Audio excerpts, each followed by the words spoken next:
जी ठीक है, इसका हमारे पास अब थर्ड जो प्रॉब्लम वो हम देख लेते हैं अभी। एक मिनट बस कनेक्ट हो जाए कुछ 10 पार्टिसिपेंट है, बल्कि हम बात शुरू करते हैं फिर वो आ जाएंगे।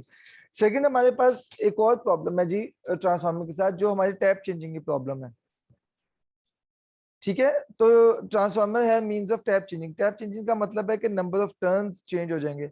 अगर नंबर ऑफ टर्न्स चेंज हो जाएंगे तो इसका मतलब है कि जो नंबर ऑफ टर्न्स चेंज होने पे जो हमने फर्स्ट एक स्टेप लिया था कि सिटीज की डिफरेंट रेशियो होगी, तो वो तो फिर चैलेंज हो रही है बात कि अगर नंबर ऑफ टर्न्स चेंज होंगे। ये तो इसलिए था कि अगर प्राइमरी और सेकेंडरी की जो टर्न्स रेशियो है उसी के मुताबिक हम सिटीज की टर्न्स रेशियो डिफाइन कर लें और हमारा प्रॉब्लम सॉल्व हो जाए।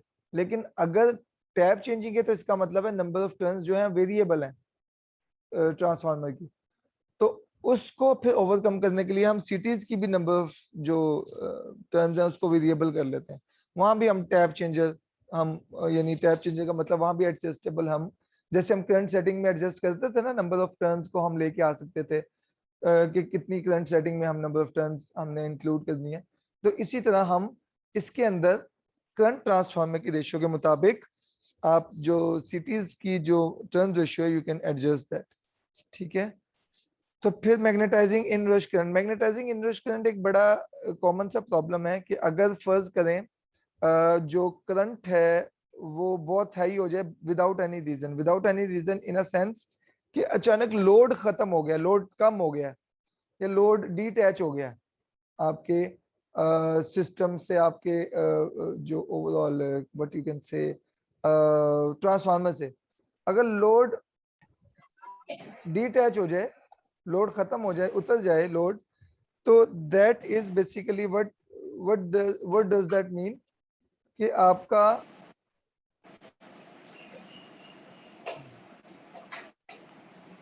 उससे क्या होता है कि आपका जो करंट है प्राइमरी साइड पे वो तो चेंज कर रहा है ना, यानी वहां पे तो जो प्राइमरी साइड पे तो वो तो उतना ही जितना हमारे साथ पीछे बैक एंड पे कनेक्शन है एनटीडीसी का, वो तो उसको रिसीव कर रहा है। और वो प्राइमरी और सेकेंडरी साइड में कन्वर्जन प्रोसेस तो हो रहा है। लेकिन अचानक लोड अगर खत्म हो जाता है तो उस लोड के खत्म होने की वजह से आपका ट्रांसफार्मर में एक बहुत हैवी करंट डेवलप हो जाएगा, तो that is basically called as magnetizing inrush current. तो नॉर्मल लोड कंडीशन में मैग्नेटाइजिंग करंट बहुत स्मॉल होता है। ठीक है, जब transformer energize it it has been taken out of service, ये भी एक प्रॉब्लम है कि अगर उसको हम आउट ऑफ सर्विस करें तो शॉर्ट पीरियड ऑफ टाइम के लिए ये इनरश करंट बहुत हाई हो जाएगा, क्योंकि वो अकोमुलेट हो जाएगा ना, वो एक तरफ इकट्ठा हो रहा है दूसरी तरफ से जा ही नहीं रहा। ये ऐसे ही है जैसे आपने उसको रोक दिया है, क्योंकि लोड की तरफ जा ही नहीं रहा, तो लोड की तरफ ना जाने की वजह से वो अचानक उसके अंदर बहुत सारा करंट इकट्ठा हो जाएगा। तो उसको ट्रांसफार्मर एज अ फॉल्ट देखते हैं, हालांकि वो फॉल्ट नहीं होता या कोई वो ऐसे इतना खतरनाक सूरत हाल नहीं होती, सिचुएशन नहीं होती। ठीक है, तो ये बेसिकली रिप्रेजेंट किया जाता है going into the transformer without leaving. तो उसने एक तो तरीका बता दिया है कि energized it has been taken out of service, second ये कि अचानक लोड डिटैच हो जाए। तो दोनों केसेस में आपके पास जो करंट है वो उसके अंदर कम्युलेट हो जाएगा और उसके अंदर एंटर हो रहा होगा लेकिन लीव नहीं करेगा। तो ये फॉल्ट करंट लगता है डिफरेंशियल रिले में ऑपरेशन। हालांकि ये ऐसा होता नहीं है, यानी हम इसके जो मैग्नेटाइजिंग इनरश करंट के अगेंस्ट हमारी प्रोटेक्शन होना या वो पूरा जो सिस्टम ऑपरेट करना वो जरूरी नहीं है, क्योंकि हमारी इक्विपमेंट कोई एसोसिएटेड वो ऐसी कोई नहीं जल रही होती, क्योंकि वहां तक पहुंच ही नहीं रहा करंट। तो इस प्रॉब्लम को ओवरकम करने के लिए डिफरेंशियल रिलेज को इस तरह हम देखते हैं कि हाई डिग्री ऑफ अनबैलेंस पे वो ऑपरेट करें, तो उसकी वजह से हम सेंसिटिविटी डिक्रीज हो जाती है। तो उसकी वजह से यानी जो एक और प्रॉब्लम है second harmonic component. Second harmonic component basically first harmonic, second harmonic, third, fourth, fifth जो ऑड हार्मोनिक्स हैं बेसिकली ये एसोसिएटेड होते हैं हमारे जो फॉल्ट करंट के साथ। हार्मोनिक का मतलब बेसिकली ये होता है कि मल्टीप्लीकेशन ऑफ फ्रीक्वेंसी 50 है। सेकंड हार्मोनिक का मतलब है फ्रीक्वेंसी आपकी डबल होगी, यानी आपको 100 फ्रीक्वेंसी मिल रही होगी, उसको हम सेकंड हार्मोनिक कहते हैं। ठीक है, तो अगर सेकंड हार्मोनिक का हमें पता है कि इसके साथ जो इनवर्स करंट के साथ एसोसिएटेड सेकंड हार्मोनिक कंपोनेंट है, तो हमें पता होगा कि फ्रीक्वेंसी 50 से हमारी डबल होकर 100 पे चली जाएगी। तो हम उस 100 फ्रीक्वेंसी ये सेकंड हार्मोनिक बायस फीचर के पॉइंट ऑफ व्यू से डिजाइन स्कीम को इंट्रोड्यूस करवा लेंगे, जो सिर्फ और सिर्फ उस सेकंड हार्मोनिक कंपोनेंट या फ्रीक्वेंसी पे फ्रीक्वेंसी के डबल होने पे वो एक्ट कर रहा हो। समझ आ गई बात की? ताकि हम ऐसा यानी प्रोटेक्शन उसके अंदर हम लगा सकते हैं इसकी वजह से, यानी कोई ऐसी हम उसको मॉनिटर कर सकते हैं, कोई डिजिटल प्रोटेक्शन दे सकते हैं जो फ्रीक्वेंसी कंटेंट को चेक करे कि अगर सेकंड हार्मोनिक आता है तो सेकंड हार्मोनिक आने का मतलब है कि इनरश करंट है, ये सेकंड हार्मोनिक आने का मतलब मैग्नेटाइजिंग इनरश करंट है, आपकी फ्रीक्वेंसी डबल हो जाती है। तो उसकी वजह से हम यानी उसको जो आपका सर्किट है उस पे फिर सिग्नल पास नहीं करना है इस केस में। तो हम डायरेक्ट इसके साथ अपना इक्विपमेंट अटैच करने के, जो रिलेज अटैच करने के, हम सेकंड हार्मोनिक कंपोनेंट का फायदा उठाते हुए उसको मॉनिटर करते हैं कि अगर सेकंड हार्मोनिक कंपोनेंट आ रहा है तो definitely it is associated with magnetizing inrush current, hence it is not required to protect, या अपना प्रोटेक्शन इक्विपमेंट को हमें एनर्जाइज करवाना वो रिक्वायर्ड नहीं है, ट्रिप सर्किट को सिग्नल पास करना रिक्वायर्ड नहीं है। ओके जी, तो ये 4 प्रॉब्लम्स की समझ आ गई। सबसे पहला प्रॉब्लम क्या था? एक सबसे पहला प्रॉब्लम शुरू से हम बताते हैं जी, जनरेटर से किस तरह लग गया। सबसे पहला एक प्रॉब्लम क्या है? सबसे पहला था हमारे पास करंट आइडेंटिफाई नहीं होता। शाबाश, करंट हमारा इक्वल नहीं होता ना, स्टेप अप या स्टेप डाउन की वजह से इक्वल नहीं होता। तो इक्वल ना होने की वजह से हम मर्ज प्राइस स्कीम, जैसे यहाँ पे आप देख सकते हैं, मर्ज प्राइस स्कीम हम अप्लाई नहीं कर सकते इन और आउट पे, क्योंकि ये जो प्राइमरी है सेकेंडरी है, अगर स्टेप अप या स्टेप डाउन हो रहा है, यहीं पे आप देख लें ट्रांसफार्मर की प्राइमरी सेकेंडरी, मर्ज प्राइस स्कीम ऐसे लगती है इन पे या आउट पे।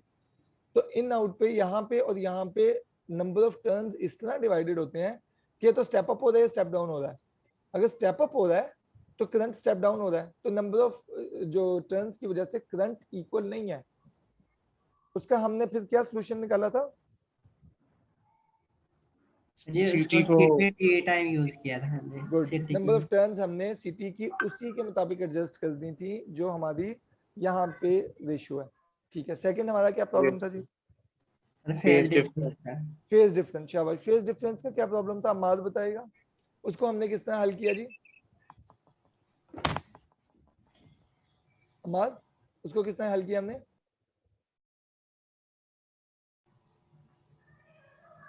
सर अभी स्किप हो गया माइंड से। ठीक है, आफ्ताब बता दे, कोई बता दे, कोई और बता दे। स्कीम के थ्रू किया था। मसलन हमारे अगर पावर ट्रांसमिशन डाटा के अंदर है तो हम सिटी को वाई वाई स्टार के अंदर कनेक्शन हमने चेंज कर दिए ना, कनेक्शन चेंज कर दिए, क्योंकि स्टार डेल्टा तो डेल्टा स्टार कर दिया, कनेक्शन चेंज करना है। थर्ड हमारा क्या प्रॉब्लम था जी? टैप चेंजिंग का। टैप चेंजिंग का क्या? हमारे पास वेरिएबल है अगर यहाँ पे, तो हम इसको भी फिर वेरिएबल उसके मुताबिक टर्न्स, नंबर ऑफ टर्न्स, क्योंकि हमारा जो पहला प्रॉब्लम है वो तो फिर दोबारा चैलेंज हो जाता है ना। अगर ट्रांसफार्मर के अंदर टैप चेंजिंग हो तो इसका मतलब नंबर ऑफ टर्न्स चेंज हो रही हैं, तो उसके मुताबिक हम फिर सिटीज को भी उसी के मुताबिक चेंज करेंगे।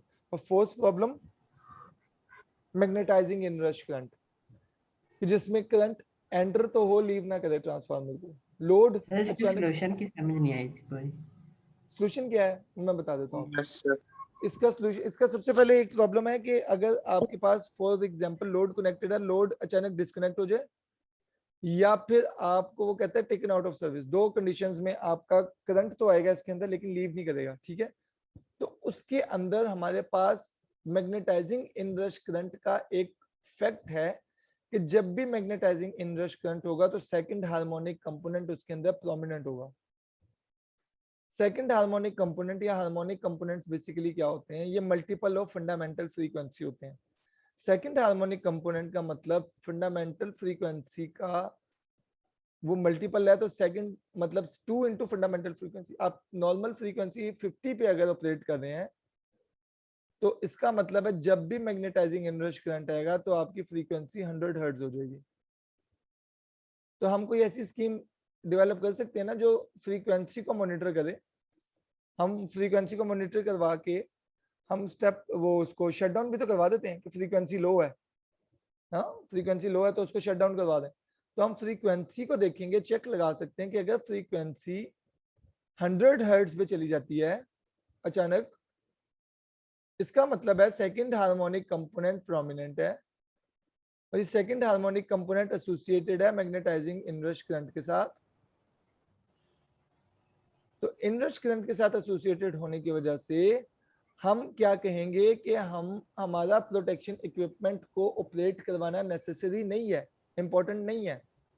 इस केस में मैग्नेटाइजिंग इनरश करंट ऐसा प्रॉब्लम होता है, ये ऐसी चीज होती है जो एक किस्म की फॉल्ट कंडीशन नहीं है। फॉल्ट कंडीशन का मतलब जिसमें इक्विपमेंट के डैमेज होने का खतरा हो, मतलब वाइंडिंग टूट गई। अब अगर तो आप कंटिन्यू करेंगे सर्विस को तो वो क्या होगा, उसको जला देगा। इसी तरह अगर आपका स्पार्क है, स्पार्किंग हो रही है तो वो भी जला देगा, स्पार्किंग भी आपकी जला देगी। तो इस तरह का कोई फॉल्टी कंडीशन नहीं है। Magnetizing inrush current just accumulation of current है। जब भी हमारा ट्रांसफार्मर यानी उसको हम आउट ऑफ सर्विस ले आए या हमारा लोड डिस्कनेक्ट हो जाए किसी भी वजह से, तो ये वो वाली कंडीशन है। तो उस केस में हमारा प्रोटेक्शन इक्विपमेंट हम उसको बिला वजह हम उसको यानी पसंद नहीं करते कि वो बिला वजह उसको ऑपरेट करे। तो उसको ऑपरेट ना करने की वजह से हम इस चीज का फायदा उठाते हुए देखते हैं कि जैसे ही 100 हर्ट्ज या डबल फ्रीक्वेंसी है, जिस भी फ्रीक्वेंसी पे काम कर रहे हैं आप सेकंड हार्मोनिक कंपोनेंट की वजह से, तो वो सिग्नल पास करे, ये नॉर्मल ही शो करे आपके प्रोटेक्टिव इक्विपमेंट को, वो नॉर्मल शो करे, वो कहे कि जी जरूरत नहीं है ऑपरेट करवाने की, सिग्नल पास ना करने दे। That is basically what I was saying कि इस केस में हमारे पास नहीं तो हम उसको कहते हैं कि फॉल्ट था नहीं और आपकी पूरी इक्विपमेंट जो है प्रोटेक्शन इक्विपमेंट वो ऑपरेट हो गई। जैसे वैक्यूम है, SF6 है, तो वो सक्सेसिव ऑपरेशन होते जाते हैं ना, हालांकि रिक्वायर्ड ना हो, तो वो खराब, एक तो इंटरप्शन ऑफ सर्विस है, ठीक है, बिला वजह। सेकंड उसको रीसेट करना, फिर सारे वो प्रॉब्लम्स, तो हम चाहते नहीं है कि वो ऑपरेट हो। तो उस केस में फिर हम कहते हैं कि रिले ऑपरेशन ना हो, तो उसके लिए फिर हम मैग्नेटाइजिंग इनवर्स करंट में उस सेकंड हार्मोनिक कंपोनेंट का फायदा उठाते हैं, उसको मॉनिटर करके हम अपने इक्विपमेंट को सिग्नल पास ही नहीं होने देते। हाँ, अगर ये ना हो तो फिर वो ऑपरेट करेगा।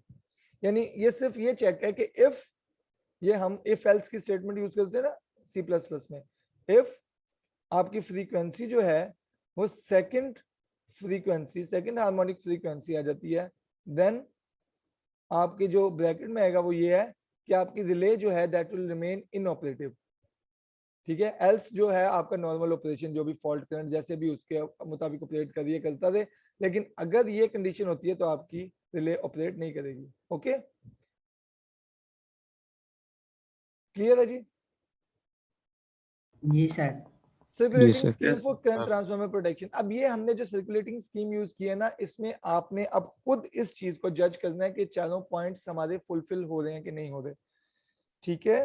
तो फुलफिल हो रहे हैं कि नहीं, फॉर एग्जांपल यहाँ पे कैसे नजर आता है, सबसे पहले तो नजर आता है, हम देखते हैं कि प्राइमरी और सेकेंडरी डेल्टा कनेक्टेड है कि स्टार, कैसे कनेक्टेड है ये ट्रांसफार्मर की प्राइमरी सेकेंडरी, डेल्टा के स्टार है?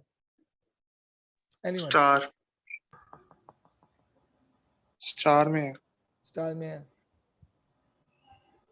कैसे पता चलता है स्टार में है कि डेल्टा में? जो ट्रांसफार्मर की प्राइमरी सेकेंडरी का कैसे पता चलेगा स्टार में है? सर उसके कनेक्शन से दोनों के सेम है और नहीं, दोनों की एक साइड बिल्कुल ही कनेक्ट है और दूसरी के दोनों टर्मिनल्स पे कनेक्ट है, जो यहाँ पे हमारे पास लगी हुई है कि इसकी बात कर रहे हो ना, सिटी से अंदर अंदर? बात जी कर रहा हूँ। जी, ये स्टार कनेक्टेड और डेल्टा कनेक्टेड। और कोई बताना पसंद करेगा हमारी क्लास में से, अगर जाग रहे हैं तो? सही, डेल्टा कनेक्टेड है। शाबाश। कैसे हमें पता चलता है नफीस? और ये बोलते रहा करो आप लोगों के जो 10 नंबर या 15 सर नंबर ये है ना, ये तीनों जो 10 या 15 कनेक्शंस नंबर हैं, जैसे आफ्ताब बात करता है, मार बात करता है या कोई और क्वेश्चन करता है, तो आप लोग भी बीच में पार्टिसिपेट के, तलहा भी बीच में कभी कभी वो भी बात कर रहा होता है, तो तलहा, आफ्ताब और जाग रहा अम्मार हूँ के सर अलावा मैं। बिल्कुल खामोश ही होते हो आप सब, ठीक है। तो उसमें यह है कि आप लोग अगर बात करोगे, आप लोगों को जैसे नफीस को पता भी है लेकिन फिर भी खामोश है पूछने के बावजूद, तो इसका मतलब आप क्लास पार्टिसिपेशन आपकी जीरो है, तो आपका पता होने का कोई फायदा नहीं, नहीं जी, डेल्टा ही ठीक है। डेल्टा है सही दोनों डेल्टा का। में। इस दफा आपने नंबर भी देख लिए होंगे अपने, तो क्लास पार्टिसिपेशन में भी ऐसे ही नंबर लगने हैं, जो चुप है उनके जीरो ही हैं। डेल्टा कनेक्टेड है, हमें कैसे पता चलता है जी डेल्टा कनेक्टेड है? आप बता देते नफीस। सर ये कनेक्शंस, कनेक्शन से, इसमें अगर सर ये स्टार होता तो क्या प्राइमरी होता? साइड पे जो कॉइल है इसका जो, सर ये जो इसके सेकंड पार्ट है कॉइल का, ये दोनों सारे आपस में कनेक्टेड होते हैं। सारे शाबाश, आपस में कनेक्टेड सारे बाइक के आपस में सारे। कनेक्टेड है। अगर मैं आपसे पूछना चाहूँ कि अगर ये स्टार कनेक्टेड होता तो क्या डिफरेंस होता, तो आप क्या कहते? सर इनका सबका जो एक है ना, एक एक टर्मिनल आपस में ज्वाइंट होता है, ना कि शाबाश, दोनों एक आपस कॉमन पॉइंट होता। सीधा सा एग्जांपल है ये, देखो ना स्टार यहाँ पे बनाया भी हुआ मैंने, स्टार में एक कॉमन sir. पॉइंट होता है, ठीक है, जी सर। स्टार में एक कॉमन पॉइंट होता है और डेल्टा सारे आपस में कनेक्टेड होते हैं, इसमें कोई कॉमन पॉइंट नहीं होता। तो अगर डेल्टा, हमें कैसे पता हो कि यहाँ पे कॉमन पॉइंट होगा कोई, ठीक है, तो ये सारे के जी सारे सर। डेल्टा कनेक्टेड हैं, क्योंकि इनका कोई कॉमन पॉइंट नहीं है, ये आपस में कनेक्टेड है, इसका कोई कॉमन पॉइंट नहीं है जो, तो ये डेल्टा कनेक्टेड है। अब सिटीज देखो, सिटीज क्या है, स्टार कनेक्टेड है कि डेल्टा कनेक्टेड है? तो वो स्टार कनेक्टेड। स्टार। स्टार है, ये हाँ। सब स्टार है। शाबाश, वो स्टार हाँ। कनेक्टेड है क्योंकि उसका एक कॉमन पॉइंट है। कौन सा कॉमन पॉइंट है? ये वाला, इधर वाला, ये कॉमन पॉइंट है। ये तीनों सिटीज इस पॉइंट Yes, पे sir. इकट्ठे हो रहे हैं, तो ये कॉमन पॉइंट है, ये देखो, जी सर। तो hence it is star connected. तो यहीं से हमें समझ आ जाती है कि मल्टीप्लाई स्कीम जब हमने ट्रांसफार्मर में अप्लाई की, तो जैसे ही देखा कि डेल्टा डेल्टा है, तो हमने सिटीज को स्टार स्टार कनेक्शन में रख लिया, ठीक है। तो यहाँ से हमने फेज एंगल को, यहाँ से हमें समझ आ जाती है कि फेज जो डिफरेंस है उसको हम यहाँ से यानी कैटर कर रहे हैं।